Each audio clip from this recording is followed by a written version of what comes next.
இந்த கிராமத்தில் உள்ள விலங்குகளும் மனிதர்களும் இந்த குட்டையை தான் தண்ணீருக்காக பயன்படுத்தி வருகிறார்கள். ஆனால் இந்த தண்ணீர் அங்கு வாழும் விலங்குகளுக்கும் சரி மனிதர்களுக்கும் சரி போதுமானதாக இல்லை.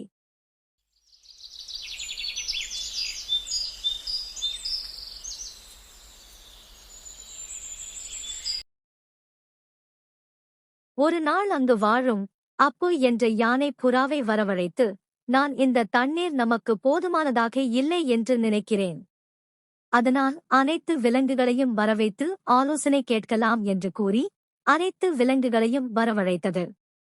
அப்போது அப்பு விலங்குகளிடம், நாம் அனைவருக்கும் இந்த தண்ணீர் போதுமானதாக இல்லை. இதே குட்டையேதான் மனிதர்களும் பயன்படுத்துவதால் நமக்கு இது போதவில்லை என்று கூறியது. அதனை கேட்ட விலங்குகளில் வரிக்குதிரை, ஆமா, நீங்கள் சொல்வது சரிதான், ஆனால் நாம் என்ன செய்வது என்று நமக்கு தெரியவில்லையே என்று கூறியது.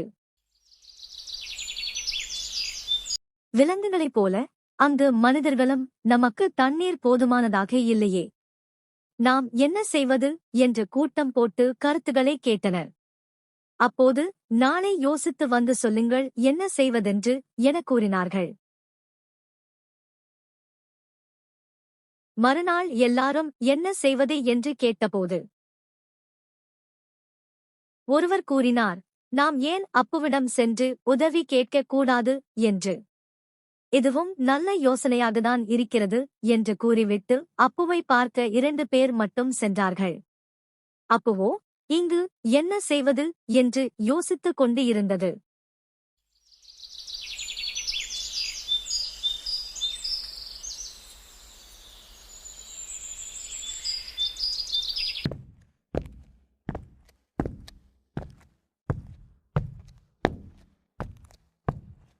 அவர்கள் இருவரும் வந்து கையேந்தி அப்புவிடம், தயவு செய்து எங்களுக்கு ஒரு உதவி செய்யுங்கள் என்று கூறினார்கள். அதை கேட்ட அப்பு, என்ன உதவி செய்ய வேண்டும் என்று கூறுங்கள், என்னால் முடிந்தால் நான் கண்டிப்பாக செய்கிறேன் என்று கூறியது. இந்த தண்ணீர் மனிதர்களுக்கு போதுமானதாக இல்லை, அதனால் இந்த குட்டையை விரிவுபடுத்த வேண்டும் என்று கூறினார்கள். நானும் என்ன செய்வது என்றுதான் யோசித்துக் கொண்டு இருந்தேன், இதுவும் நல்ல யோசனைதான் என்று கூறிவிட்டு வேலையை தொடங்கியது.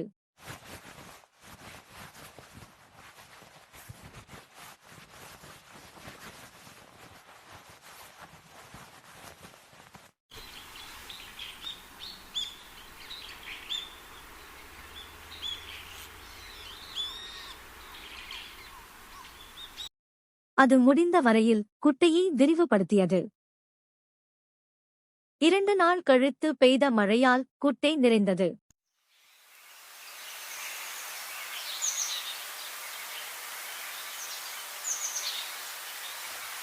இப்போது மனிதர்களும் விலங்குகளும் சந்தோஷமாக தண்ணீரை பயன்படுத்தினார்கள்.